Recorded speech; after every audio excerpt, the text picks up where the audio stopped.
Di tengah-tengah dunia yang tanpa batas ini seringkali ada banyak orang, termasuk orang Kristen, membangun batas atau sekat dalam relasinya dengan orang lain.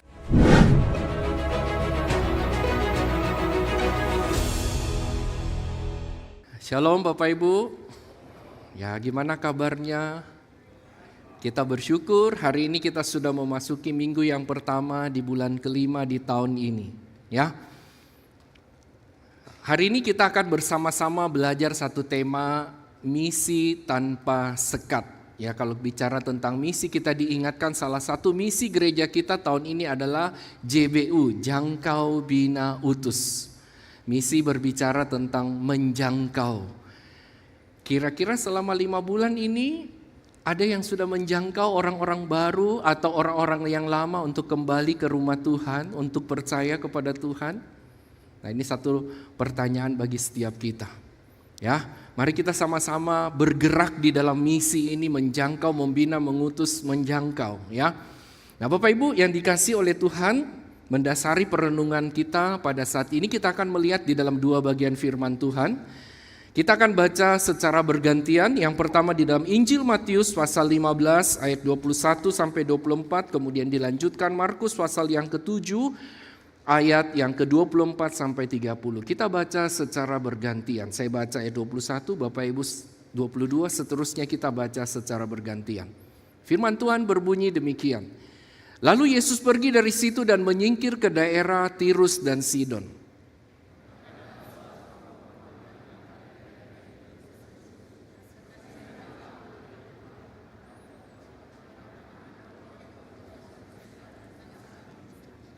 Tetapi Yesus sama sekali tidak menjawabnya. Lalu murid-muridnya datang dan meminta kepadanya, suruhlah ia pergi. Ia mengikuti kita dengan berteriak-teriak.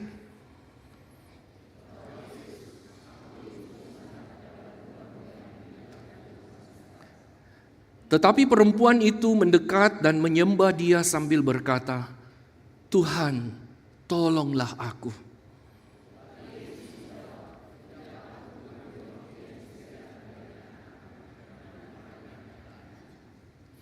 Kata perempuan itu, benar Tuhan, namun anjing itu makan remah-remah yang jatuh dari meja tuannya.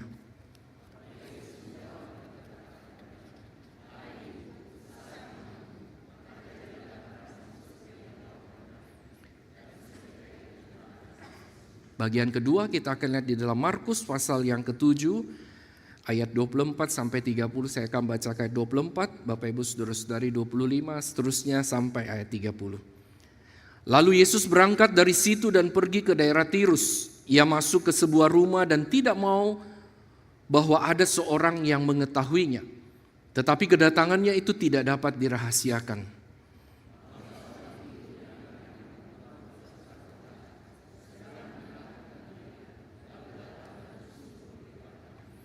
Perempuan itu seorang Yunani, bangsa Siro-Fenisia. Ia memohon kepada Yesus untuk mengusir setan itu dari anaknya.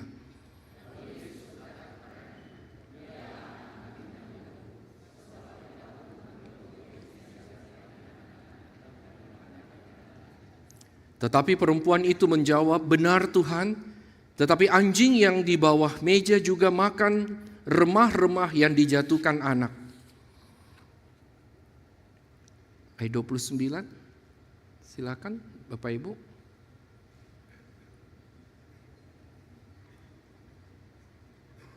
Oke, kalau tidak ada saya bacakan ya.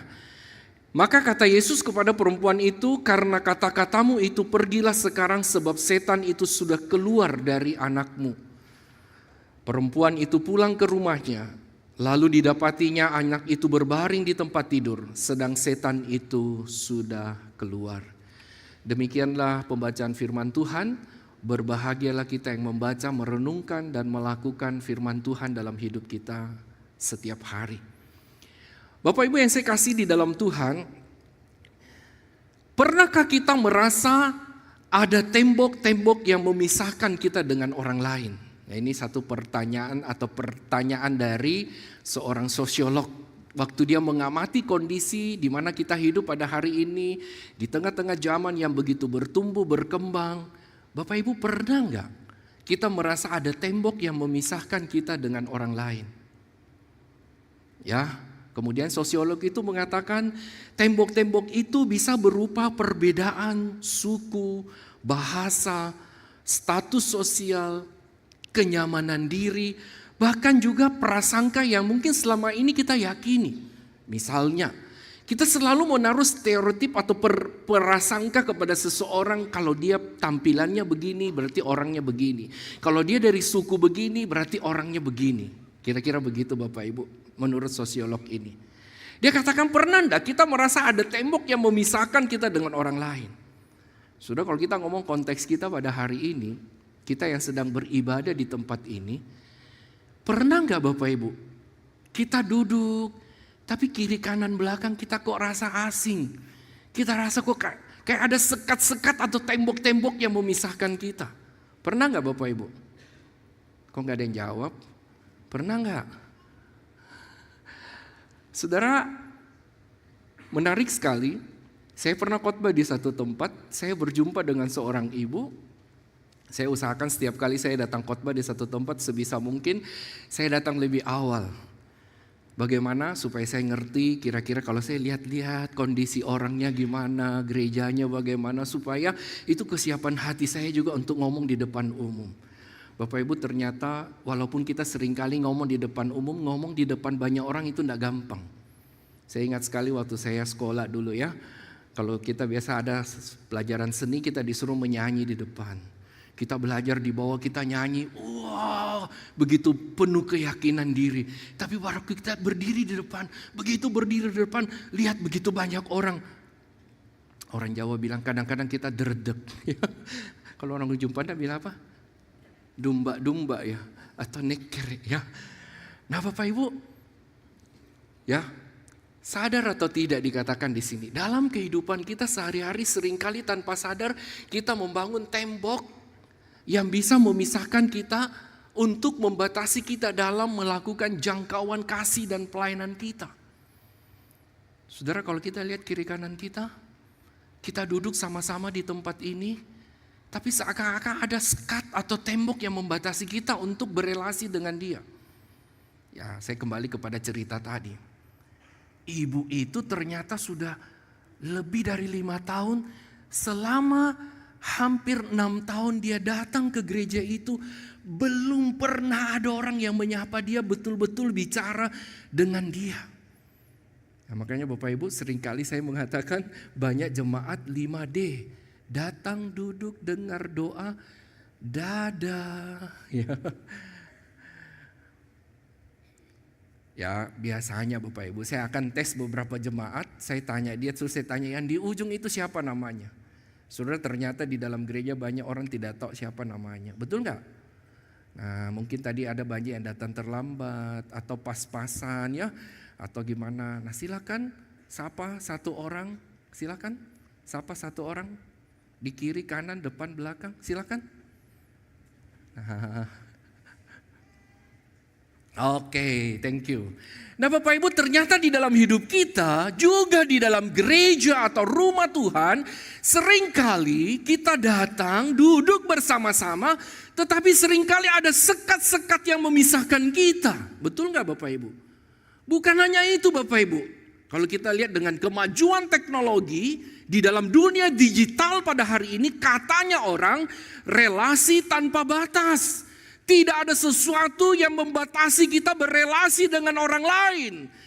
Tapi ironisnya Bapak Ibu, di sisi yang lain, di tengah-tengah dunia yang tanpa batas ini seringkali ada banyak orang, termasuk orang Kristen, membangun batas atau sekat dalam relasinya dengan orang lain. Contohnya tadi saya melihat dan kita semua mengakui. Betul? Nah, misalnya kita lihat di sini ada sekat ya antara balkon dengan yang di bawah, ya balkon dengan di bawah. Jangankan itu Bapak Ibu, kita harus mengakui kadang-kadang ada sekat antara kita dengan anak kita. Betul nggak Bapak Ibu? Ada sekat bukan hanya kita dengan anak kita, seringkali juga ada sekat antara suami istri. Walaupun ada lagu yang mengatakan jangan ada dusta di antara kita. Tapi seringkali suami istri ada hal-hal yang disembunyikan. Betul nggak Bapak Ibu? Bukan hanya di luar dunia sana, tetapi ternyata di dalam dunia kekristenan banyak juga orang Kristen, bukan hanya jemaat biasa, bukan hanya aktivis, bahkan juga hamba-hamba Tuhan seringkali terjadi ada sekat-sekat atau golongan-golongan di dalamnya. Kalau kita baca di dalam surat Korintus jelas sekali, di tengah-tengah jemaat ada favoritisme terhadap hamba Tuhan A, hamba Tuhan B.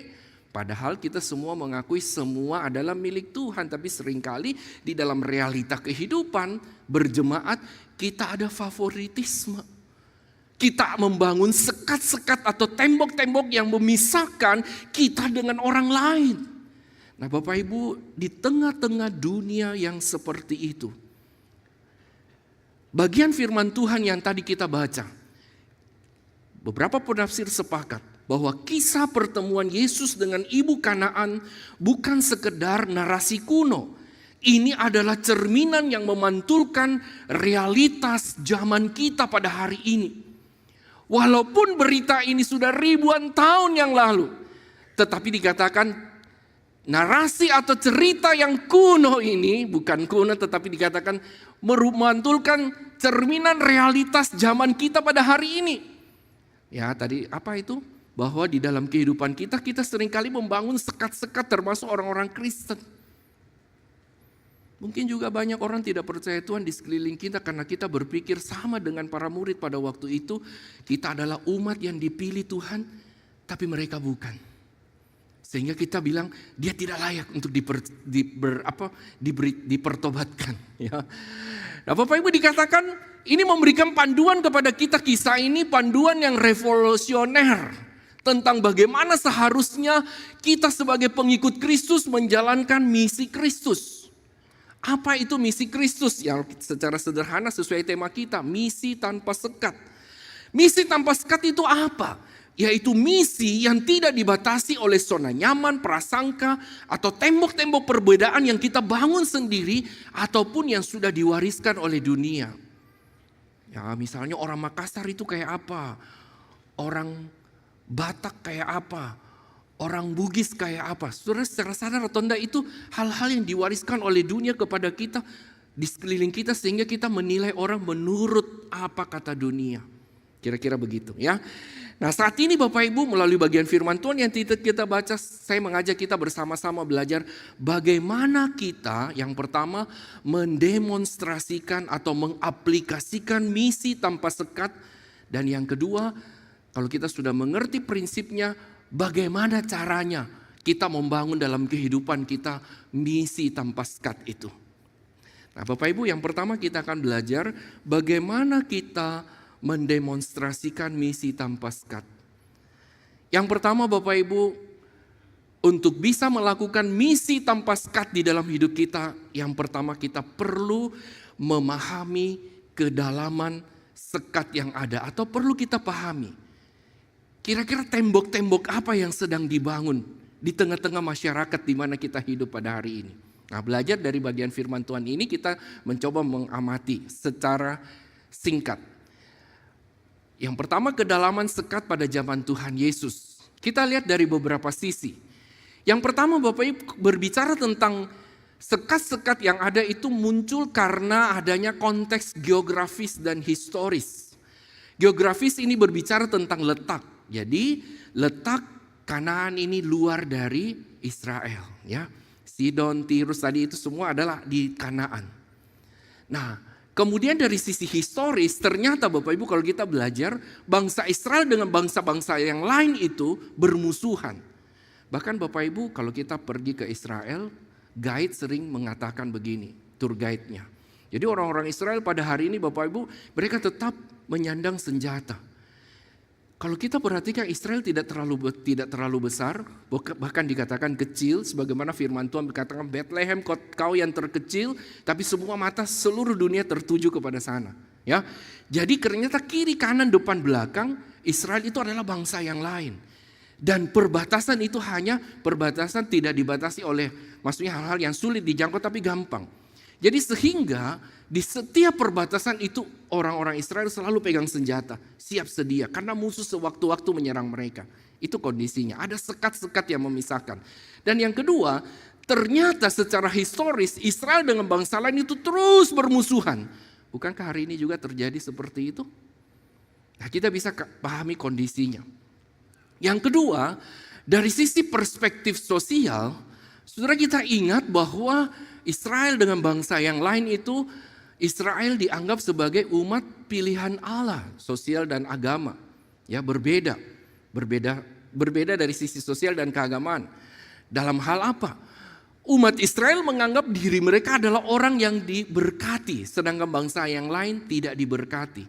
Termasuk salah satunya Bapak Ibu, kalau kita baca dalam kisah ini, bagaimana kita mendengar kata yang mungkin agak kasar, yaitu anjing dengan anak. Nah Bapak Ibu, ini menggambarkan waktu itu ada, maksudnya kebiasaan pada waktu itu menggambarkan umat Israel sebagai anak-anak Allah.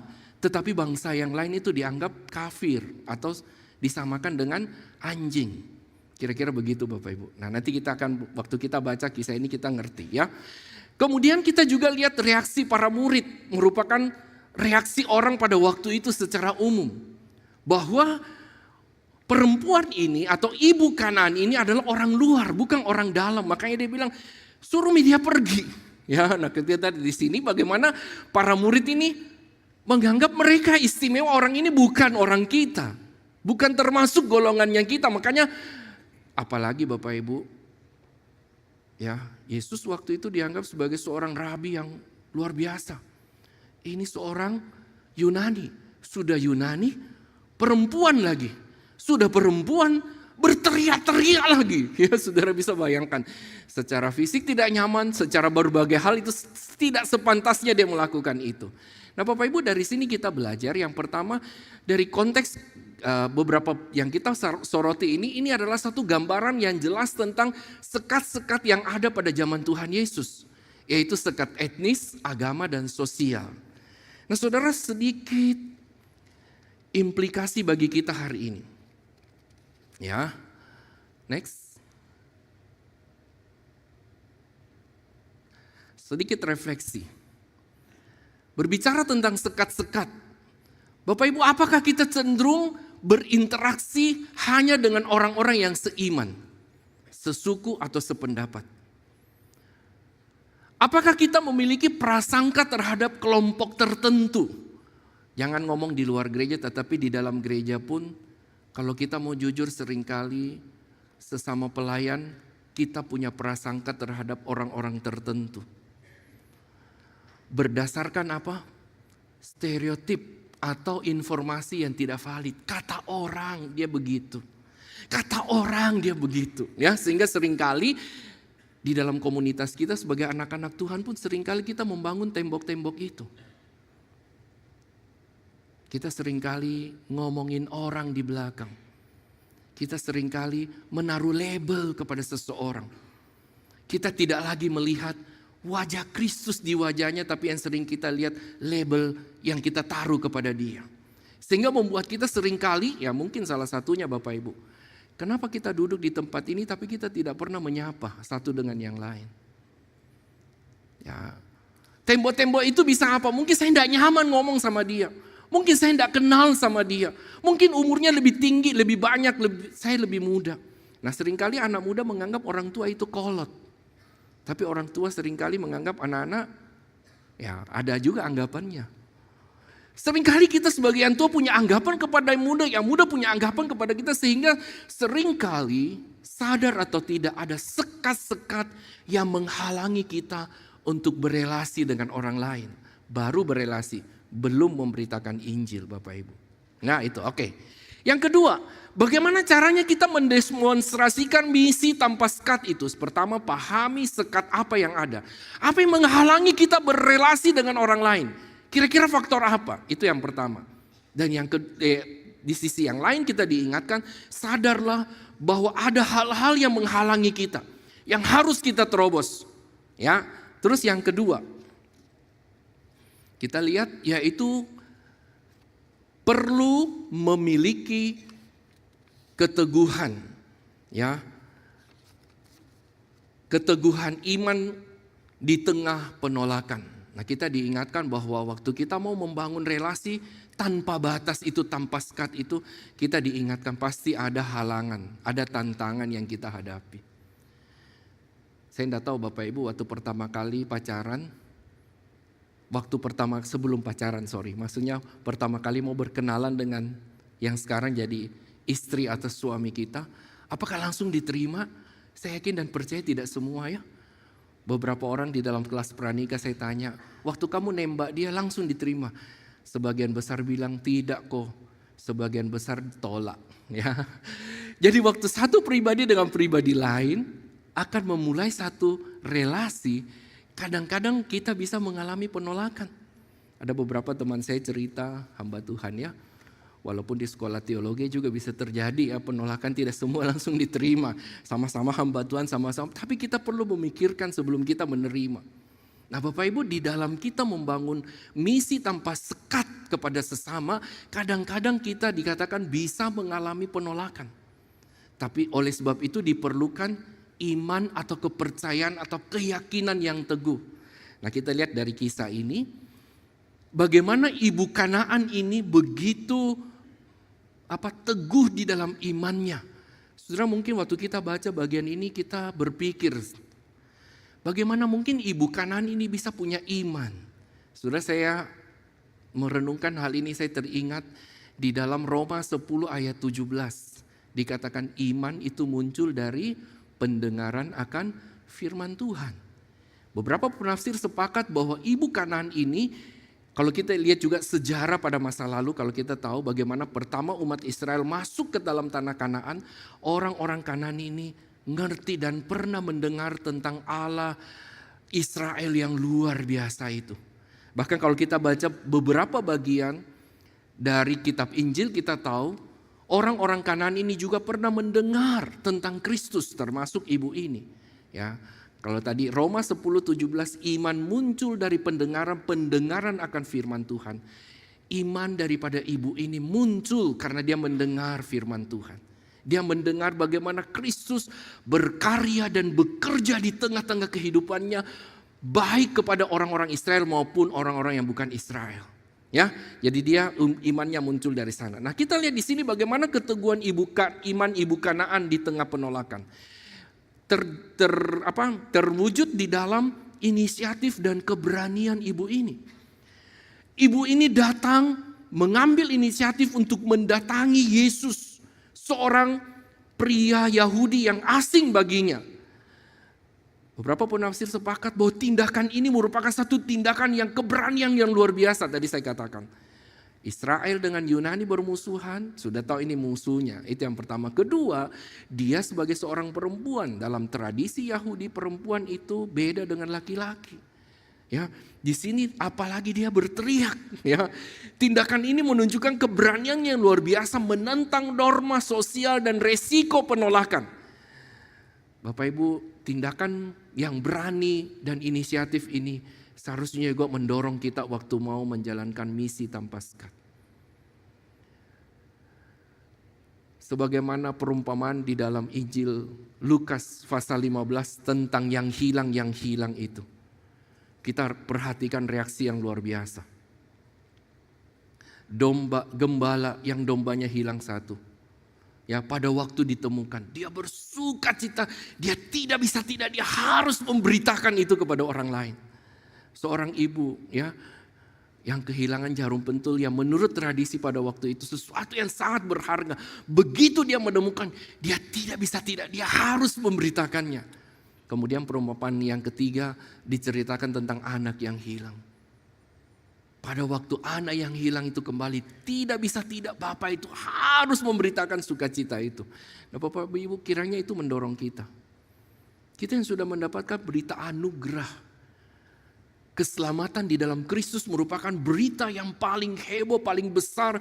Satu peristiwa yang memiliki dampak dan pengaruh sampai kepada kekekalan itu seharusnya memberikan kita keberanian dan dorongan untuk pergi memberitakan Injil kepada banyak orang yang belum mengenal Kristus. Saudara, saya rindu sekali pagi hari ini Tuhan mendorong kita kembali melihat jiwa-jiwa yang terhilang yang ada di sekeliling kita. Ya, kemudian yang kedua dikatakan di sini imannya itu diwujudkan dengan kerendahan hati yang radikal. Dia menyadari siapa diri dia. Walaupun Yesus bilang kasih makan anak dulu kemudian anjing, dia tahu bahwa betul dia orang di luar. Dia tahu bahwa memang dia sebagian orang menganggap, ya orang-orang Yahudi menganggap dia sebagai anjing. Dia tahu itu. Ya, ini kerendahan hatinya. Ya, dikatakan menunjukkan kerendahan hatinya sekalipun perkataan Yesus itu terdengar keras. Penolakan orang-orang mungkin bagi dia mendapat perlakuan yang tidak adil. Tetapi saudara, di sini kita melihat bagaimana ibu ini justru membuat dia semakin sadar siapa dirinya di hadapan Tuhan dan dia semakin membutuhkan Tuhan. Beberapa penafsir mengatakan ia tidak tersinggung atau marah, melainkan dia menggunakan analogi ini untuk menunjukkan imannya yang luar biasa itu. Dia mengatakan apa? Walaupun remah-remah, tapi remah-remah itu pun punya kuasa untuk menyembuhkan anaknya. Sudah luar biasa ya. Remah-remahnya aja. Ya, saudara, kita lihat iman ibu ini begitu luar biasa. Dan yang ketiga kita melihat iman ibu ini muncul di dalam dia tahu fokus di dalam fokusnya adalah kebutuhannya yang mendesak. Ibu ini tidak peduli dengan status sosial atau perbedaan budaya. Fokus utamanya adalah kesembuhan anaknya. Saudara, di sini kita melihat betapa besar kasih seorang ibu. Lewat ini saya mau mengingatkan kita sebagai anak-anak, ya, mama kita itu pengorbanannya luar biasa. 9 bulan kita di dalam perutnya itu ya, saudara, bukan sesuatu yang mudah. Waktu kita lahir, tidak langsung seperti ini Bapak Ibu. Kita lahir dari kecil. Ya, 3 bulan pertama pagi jadi malam, malam jadi pagi. Ya, saudara, itu satu perjuangan seorang ibu yang begitu luar biasa. Makanya kita lihat di sini bagaimana kasih ibu ini begitu luar biasa. Bagi kita Bapak Ibu yang sudah mengalami kasih Tuhan, apakah kasih kita seperti kasih ibu ini terhadap jiwa-jiwa yang terhilang?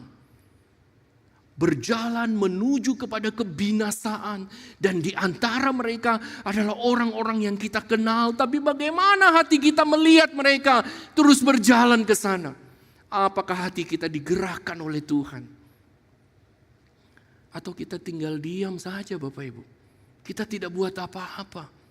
Kita berpikir yang penting saya sudah selamat, dia tidak selamat, itu bukan urusan saya. Saya takut sekali hati kita makin ciut, makin dingin melihat kondisi dunia pada hari ini. Tetapi melalui firman Tuhan ini, saya mau mengajak setiap kita. Kasih ibu ini kiranya menjadi dorongan bagi kita untuk melihat jiwa-jiwa yang terhilang itu. Sadarlah mereka membutuhkan Kristus dalam hidup mereka. Tanpa Kristus mereka binasa. Bukan 1 hari, bukan 2 hari, tetapi selama-lamanya. Bagaimana mungkin kita bilang kita mengasihi dia, tapi kita tidak pernah memberitakan Injil, berita bahagia yang dibutuhkan oleh setiap orang. Bagaimana mungkin kita mengatakan kita mencintai anak kita, tapi kita tidak pernah memberitakan Injil kepada mereka. Bagaimana mungkin kita bilang kita mencintai Tuhan tapi kita hidup selalu menyakiti hatinya? Saudara, apa relevansinya bagi kita hari ini? Next, di tengah budaya yang seringkali menekankan harga diri dan kesetaraan, kerendahan hati ibu Kanaan adalah pengingat yang kuat bahwa setiap kita bergantung sepenuhnya pada kasih karunia Allah. Dan kita juga dipanggil bersedia rendah hati, merendahkan diri di hadapannya supaya kita boleh mengalami kuasanya, mengalami berkat-berkatnya dalam hidup kita. Yang ketiga, yang terakhir, di sini dikatakan kuasa Kristus yang melampaui segala batas. Di dalam menjalankan misi tanpa sekat itu, kita perlu bergantung kepada kuasa Kristus yang melampaui segala hal. Nah, kita lihat di sini ada keherangan dan pengakuan Kristus. Kesembuhan sebagai bukti bahwa kuasa Kristus itu di sini dikatakan menjangkau melampaui batas-batas yang ada. bahwa misi Kristen adalah misi yang inklusif, bukan eksklusif. Artinya apa Bapak Ibu? Kalau eksklusif itu hanya untuk kita sendiri, tapi inklusif itu adalah untuk semua orang keluar. Nah ini kalau kita baca di atas sini Bapak Ibu, ini adalah statement misi yang eksklusif, bukan inklusif. Sancti ai suren. Jadi Allah bukan hanya mengasihi congkoren, bukan hanya mengasihi iniren, ya, bukan hanya mengasihi orang Makassar, bukan hanya mengasihi orang Jakarta, orang Jawa, tetapi Allah mengasihi ya seluruh dunia ini. Kasih Kristus bukan hanya untuk saya, tapi untuk semua orang yang ada di dalam hidup saya. Amin. Ya, di sini dikatakan bahwa Injil bukan atau berita bahagia itu bukan hanya untuk sekelompok orang, bukan hanya khusus orang-orang tertentu, tidak. Tapi ini adalah menjangkau semua orang. Berita Injil harus diberitakan kepada setiap orang. Nah oke, itu kita sudah tahu 3 prinsip dalam menjalankan misi tanpa sekat. Yang pertama apa? Ingat, ada sekat, sadar, pahami itu. Yang kedua, perlu sadar ya, ada iman, kepercayaan, penyerahan diri kepada Tuhan ya. Ada kemungkinan penolakan. Tapi yang ketiga, ada kuasa Allah yang melampaui sekat-sekat atau tembok-tembok itu. Nah sekarang bagaimana kita mengaplikasikan dalam hidup kita setiap hari? Yang pertama, mari kita melihat melampaui perbedaan. Maksudnya apa? Mari kita sadar bahwa setiap orang adalah ciptaan Allah yang berharga dan layak dikasihi. Ya Bapak Ibu, apa yang membuat Mother Teresa pergi ke Kalkuta? Saya sering kali tersentuh. Dia katakan setiap dia menyeka orang kusta itu, dia melihat ada wajah Kristus di wajah orang kusta itu. Nah Bapak Ibu, sejenak kita pikirkan, apa yang membuat kita tidak mau berelasi dengan orang? Di dalam keluarga, setiap kita berinteraksi, suami masih lihat wajah Kristus di wajah istrinya atau sebaliknya, wajah Kristus di wajah suaminya, wajah istrinya. Waktu kita berinteraksi dengan anak, ada lihat wajah Kristus enggak di wajah anak kita? Saya lihat banyak yang tersenyum. Silakan lihat kiri kanannya. Ya. Ya saya harapkan Bapak Ibu, kita bukan hanya duduk setiap minggu, katanya kita satu keluarga, tapi kita tidak pernah menyapa satu dengan yang lain. Ya, yang kedua, habis ibadah kalau ada pengumuman karena ini dari kita untuk kita, jangan langsung pulang dong. Ya, boleh? Boleh? Boleh ya. Jadi nanti kalau ada pengumuman ada apa, kita tunggu sampai selesai. Kan ini dari kita untuk kita, ini menyangkut kita semua. Ya. Oke, jadi bagaimana kita bisa menyatakan misi tanpa sekat itu? Mari kita belajar melihat melampaui perbedaan. Kita semua punya banyak perbedaan, tapi kita tidak melihat perbedaan itu. Tapi kita belajar melihat di wajah mereka ada wajah Kristus. Mereka adalah ciptaan Allah yang berharga dan layak dikasihi.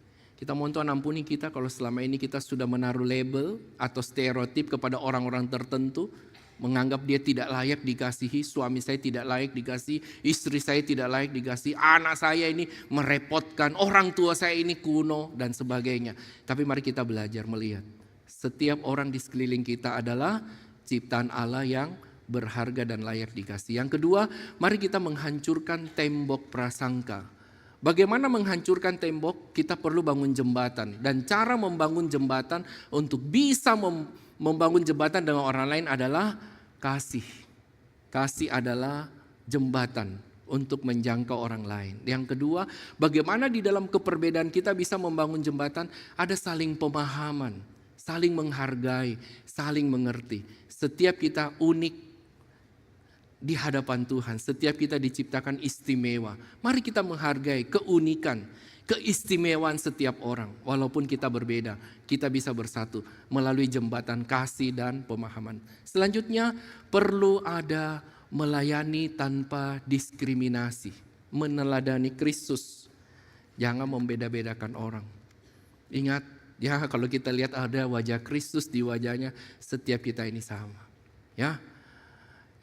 Selanjutnya, mari kita belajar berani keluar dari zona nyaman kita. Hal sederhana yang kita boleh lakukan, kita praktekkan. Tiap minggu jangan duduk di tempat yang sama. Jangan beli kursi di gereja. Mari kita belajar. Kalau saya terpaksa kan harus selalu di depannya. Tapi saya juga usahakan kalau saya tidak ada tugas, saya akan duduk di tempat-tempat yang berbeda-beda. Mari kita belajar Bapak Ibu. Keluar dari kursi kita yang ada di gereja. Jangan beli kursi di gereja. Keluar dari zona nyaman kita. Usahakan kita bisa menyapa setiap orang yang ada di gereja.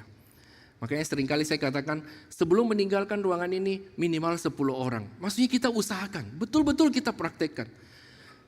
Misi tanpa sekat itu bukan teori, tapi sesuatu yang harus kita praktekkan. Ya, keluar dari zona nyaman kita. Ingat, secara khusus misi kita untuk membawa kabar baik kepada dunia ini. Kemudian kita perlu iman yang teguh. Kadang waktu kita menyapa orang lain, kadang-kadang mungkin ada penolakan. Tidak apa-apa Bapak Ibu. Kita terus maju dengan keyakinan bahwa Allah menyertai kita dan kasih-Nya mampu menembus segala batasan. Saya pernah mendengar seorang istri mengabarkan Injil kepada suaminya 40 tahun. Baru suaminya bertobat. Saya pribadi mengabarkan Injil kepada mama saya 7 ke 8 tahun baru dia bertobat. Tidak ada yang instan. Tapi semua indah pada waktu Tuhan. Amin. Mungkin hari ini ada Bapak Ibu yang sedang berjuang mengabarkan Injil kepada pasangan, kepada keluarga besar, kepada teman-teman. Kita harus gigih, kita harus kuat, teguh. Jangan putus asa. Segala jeripayamu tidak sia-sia. Amin. Next. Kisah Ibu Kanan adalah panggilan bagi kita semua untuk memiliki misi tanpa sekat. Kasih Kristus tidak mengenal batas. Demikian pula seharusnya kehidupan kita. Next. Karena itu Bapak Ibu, mari kita buka hati mata kita untuk melihat orang-orang di sekitar kita tanpa memandang perbedaan. Mari kita hancurkan tembok-tembok prasangka. Mari kita melayani dengan kasih yang tulus. Ingat kasih bukan motivasi yang lain, tetapi dengan kasih membangun jembatan, bukan bangun tembok. Meneladani Kristus merangkul semua orang. Karena setiap orang berharga di mata Tuhan. Ya, next, ingatlah misi tanpa sekat bukanlah tugas para misionaris atau hamba Tuhan atau di tempat yang jauh. Tapi juga panggilan bagi setiap pengikut Kristus dimanapun kita berada. Ingat, baik di keluarga, sekolah, tempat kerja, ya, di bangku kuliah, di tempat les kita, bahkan di tengah-tengah masyarakat, ada orang-orang yang membutuhkan sentuhan kasih Kristus. Ya, kasih tahu kiri kanannya. Ya, kita punya tugas semua. Ya, dan yang terakhir, doa saya. Kiranya Roh Kudus memampukan kita untuk memiliki hati seperti hati Kristus yang tanpa sekat mengasihi dan melayani semua orang. Mari kita menjadi saksi-saksi Kristus yang nyata agar melalui perkataan dan perbuatan kita orang lain dapat merasakan kasih dan kehadiran Kristus. Selamat berjuang menjalankan misi Tuhan dalam hidup kita, misi tanpa sekat, menjangkau lebih banyak orang lagi untuk mengenal Tuhan. Kiranya Tuhan menolong kita semuanya. Mari kita berdoa.